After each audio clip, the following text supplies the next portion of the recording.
Hi guys, and welcome to episode 2 of my Ymir short tutorial series. In the last episode, we covered some of the basics of the game, such as settling your tribe, getting hunters and gatherers buildings in place, and getting basic tool production up and running.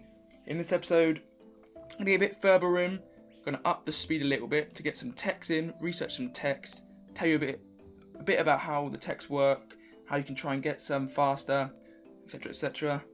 And also building up our village, building some houses, and trying to build up the population. Okay, so getting into it. We've got 100 porcos. Out of those 100 porcos, only 22 are working porcos. You see here the employed. 21 out of 21 porcos are employed. However, there's 31 jobs that could be filled. So, I'm going to up the speed from ×1, which is what I recommended you play out while you're busy. And now we've hit a point where there isn't too much more for us to do without getting more porcos. So, up it. Put it on ×10. I'll get back to you when something happens. Okay, so coming back now. One quick thing I wanted to talk about, as I just noticed, is the culture level up. So, I talked in the previous episode a little bit about civilization points, culture points.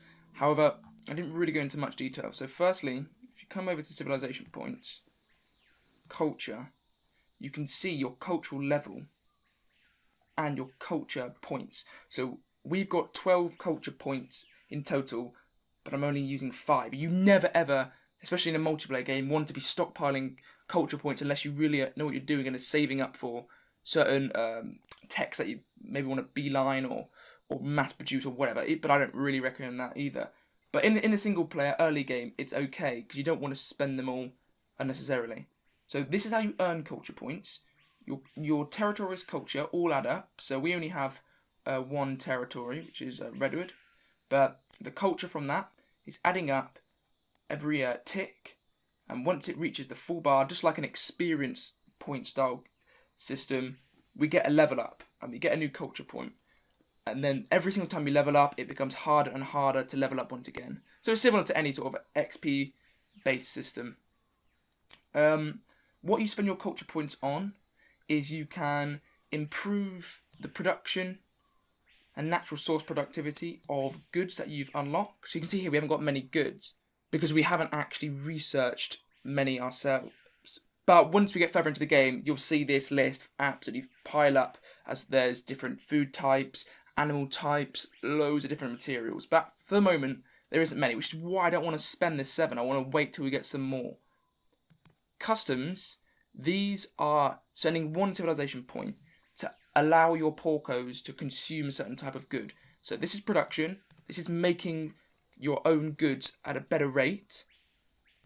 Customs is allowing your people to actually consume a good. So we haven't got any here available, but stuff would be furniture, clothes, leather clothes, pottery. Usually when you research a tech, it actually requires civilization points before you get it. And that is simply because it's investing those civilization points into the skills and customs for you already. So you'll see that when we research pottery, it will cost us civilization points to start with. Okay, so that's a little bit on civilization points. Another thing I wanted to say is that ground storage is filling up and I can already see some of the resources deleting. So go over to production and expand it. At the moment, we've only got these ground storage buildings that aren't very good. They only fit 16 of a resource here, and I think it's 4 of each type. Yeah, 4 per slot. So you see we've got 8 meat and 8 leather. Build as many as you want for now. We're not building walls yet, so we don't need to worry about that too much. So just build as many as you want. Obviously, don't build too much, because when we do build walls, you need to destroy some. But later on in the game, we will unlock warehouse buildings, which require just 1 porco, and it massively increases the stock. It goes, I think, first 120 or 160 stock to start with, so it's a good amount. That's what I wanted to discuss for now, and then I'll come back when there's something else I want to talk about.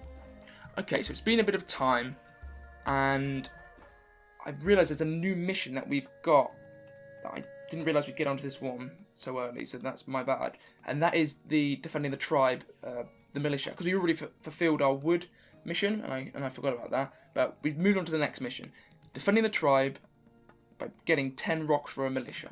So this could give me a good opportunity to talk about militia and defense of your tribe. So if you come over to formations, click new formation, you can place down a little camp. I advise you don't place this somewhere where you're going to want to build, so maybe at the edge of a map, or on like flint, or somewhere where it doesn't matter too much. So I'm going to place it, here. Not planning on building here, and it's not using up any nice fertile ground. This is where we get to set their name, so we'll call these the guards. Something nice and simple, just so we can click on them and know exactly what they do. Oh goodness. The guards. Can't spell. Okay. And then this is where we get to set what they are. An army is a unit that costs much more maintenance, and they're designated porcos who fight and follow your command. So they can move around on the map, they can hunt, they can invade other nations or barbarians. But they can also just be used for defense, but they're quite an expensive option just for defense. Militia still use the same amount of equipment, and I think they cost the same amount of money in the upfront cost once you unlock money, but they don't cost as much maintenance, and they don't take up a designated job. Think of them, as the tutorial says, as just you're laying out equipment on the side and paying for training, but those porcos are still living their own sort of life with a job, a separate job. But they will then deploy once you're attacked. So they're a much cheaper alternative for just defense. That's what the militia are for. However, the problem with militia is the more militia you have, the more conflict penalties you face. Because the more militia you have, the more your loyalty drops.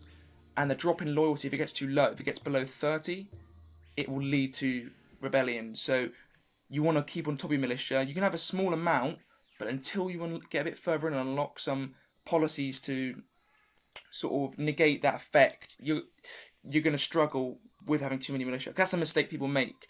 They see their loyalties dropping, and they think, oh, I need to make more militia to defeat the rebellion, and that's actually just adding to the problem. National army is simply an army, except it can be controlled by the nation leader. So don't worry about that for single player. Settlers, these are a group of porcos that you just equip with tools, stone, wood, that sort of thing, and just send them over to a territory that you want to settle, which is simply the settlers. So you can't put fighters or warriors, that sort of thing, in the settlers' army. So we're going to go to militia. Click OK. Here we are at the deployment screen. So this is telling us different types we can build. So we've got civilian units, the carriers. These units are specifically designed to give you more carrying space. See, they give you 15 carrying capacity per unit. Once you've got a good enough army, though, I'd say you don't even need these. Unless you want a specific job, I'd say no. Because if you look, 15 here for one, but they still take up soldier jobs on the left. And they still cost maintenance and resources. Whereas a melee soldier has 3 capacity. So actually, if you build up a big enough army, you can use the army to carry your goods anyway. Otherwise, they'll just be sitting around doing nothing. So I don't think you need carriers, but if you want some, definitely get some. What the game advises, and I think this is a good idea, is to put some carriers in your army. So they're grouped as one, which that works. So we're going to come over to range units. Okay, so here we have our rock throwers. So you see, we can only build 10 because that is the maximum we can build in a formation. Each rock thrower requires stone, but as we're not in the bartering sort of exchange policy yet, these don't cost any maintenance or any money. We obviously don't have money to buy them, so they only cost us 10 stone. It does take us over our military support of the territory. That's something you don't need to worry about too much. Try not to go over it, but it's not something you need to stress about. I think it simply means that the unit takes higher upkeep costs, and it's not so good for that territory itself in terms of you'll have less jobs available. But it simply means that our territory has about 20 working porcos. So that's saying that our capacity for soldiers is 12. So as you get more porcos and your population increases, the military support will as well. So if you go over it now, most likely it'll be fine because your population will increase. So don't worry about that too much. Okay, I'm going to click recruit with the 10 stone throwers. Our camp spawned. And now we have on the right. We already had our 12 warriors that we got from the little event. And we've now got the 10 militia. And you can see they're a militia because they have the little house symbol, meaning they can't be moved from this territory. So, strategic tool. And we're going to scroll over. And actually, the militia have already been assigned to our defensive zone, which is good. But we're going to click on them and just drag them so they're a little bit separated. So these guys will guard this red circle. So they won't move from it unless enemies are coming towards it.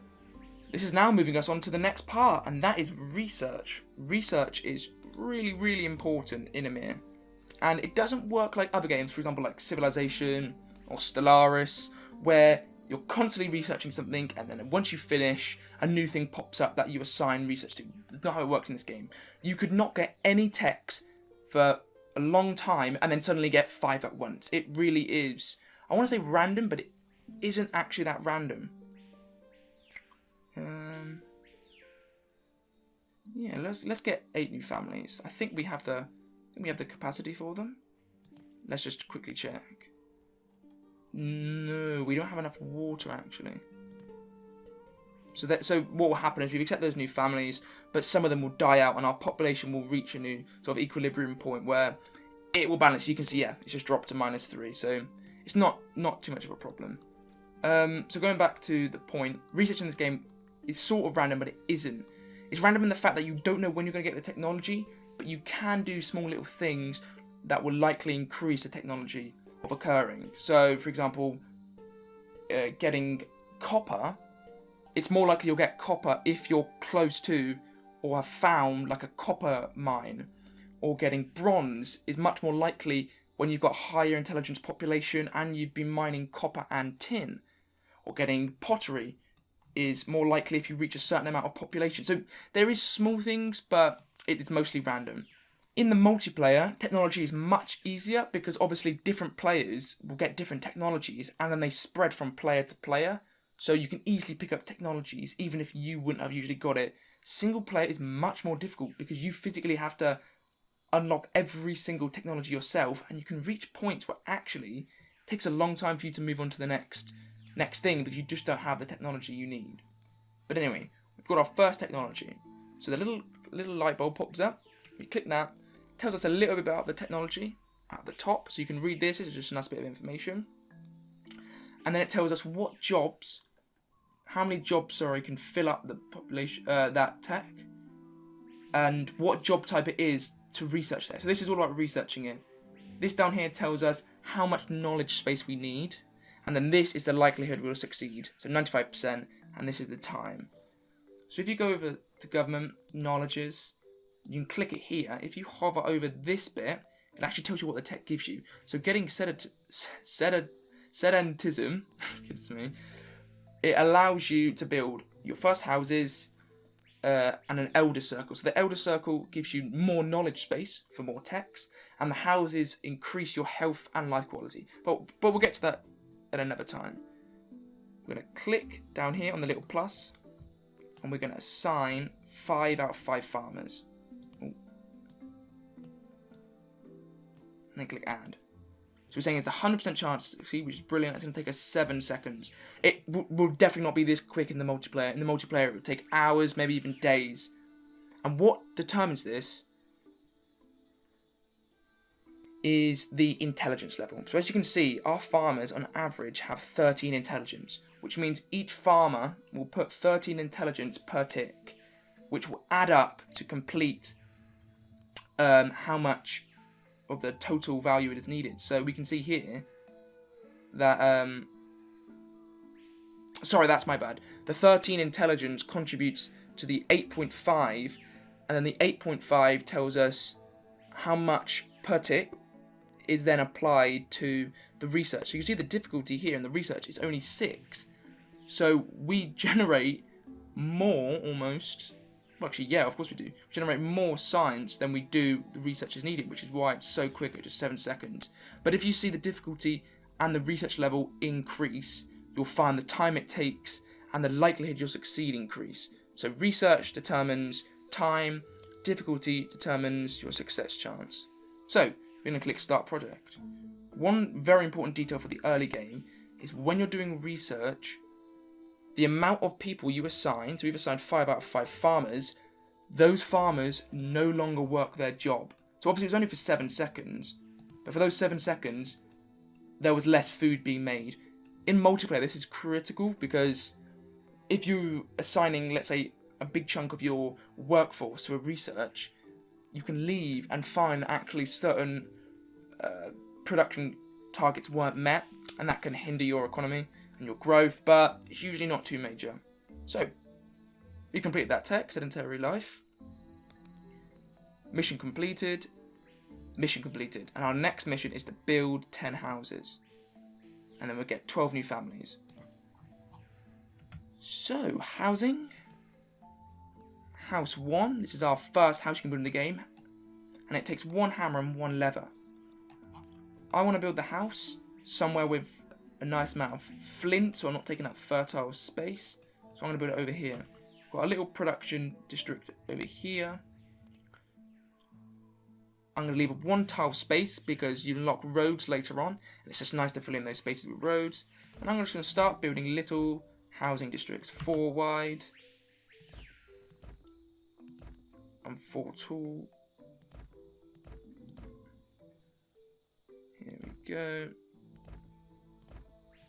Little housing squares. And I'll simply build a road all around this. The road doesn't do anything as of yet in the game, but I think it just looks nice. So there we go, there's some houses. There's 16 houses that will house 16 families. It's not just one person, it's a family. All our slums over here, these are families. If we click here, we can see there's a family here of an artisan worker and a sow. Ooh. Okay, this is another event that's just popped up. Capture the fugitive, so we gain 15 random loot. But we lose honor. Honor affects the loyalty of your tribes. Sorry, your territories. So if you have lots of negative honor, which could be a problem in the multiplayer through treaties, you could see massive instability in your nation. -4 isn't too much of a problem though. This one we get 8 new families, but 10 barbarians will appear. I'm going to go for this one simply because we don't have the capacity for any more families, and the honor penalty isn't too much. Shoot 15 javelins, brilliant. So these buildings will be building. 20 seconds left on these, and then we'll get our nice new houses. And we've actually unlocked another tech, throwing sticks. So these are javelins. We just got some javelins, and we're now unlocking them. So javelins are a really important early game resource. You need them for hunters, but the most important reason you need them is for the martial reasons. Defensive militia using javelins, and also offensive armies with javelin men, really, really good for hunting and for attacking barbarians. So, we're going to put 5 of our 8 hunters in. It's going to take us 1 minute and 9 seconds. As you can see, the research is 50, and the difficulty is 10, so this is much harder than the previous one. But it's still 100%, which is really good. So, we've got this one to go for now. And our next task is to actually make an army. We already have 10 warriors, over 10 warriors, because we had that event pop up. But we don't have the 3 carriers. So I'm going to do that. Finish this one. We've got our 16 houses. And then let's find our army, 12 units. Let's add 3 new units. So civilian units. And then 3. And you can actually see 22. We've got a little bit more military support now, so we're doing fine. So 3, recruit, and we'll just complete the next mission. So yeah, obviously like I said in the last video, read these little pop-ups a bit more, read what they add. I'm just going to be going through them quite quickly, but if you want to sort of pause the video and read them yourself and go a bit more in pace with that, that's perfectly fine. Then just check back in with the video. Okay, so the next mission, we've got 2 actually. We've got our first hunt, which sort of splits off into its own tech tree of hunting animals, then capturing animals, and then breeding animals. And the one on the right, the main tech tree, the main sort of event tree, is tribal craftsmanship, which is quite a big one actually. This is our first proper mission. We need 2 pottery per tick and 1 leather cloves per tick. And this gives us a very important idea of agriculture, which actually lets us start farming ourselves. That is critical to growth in the early game. And then becomes obviously a very, very important thing throughout the rest of the game. So I'm going to leave it there for this video. We've covered techs, a bit more how they work. We've covered some of the armies, with the difference between armies, militia, and we've done some more of the missions. In the next video, I'll build up a proper army, probably, do a bit of scouting, and attack potentially barbarians near. Okay, thanks for watching, and I'll see you in the next video.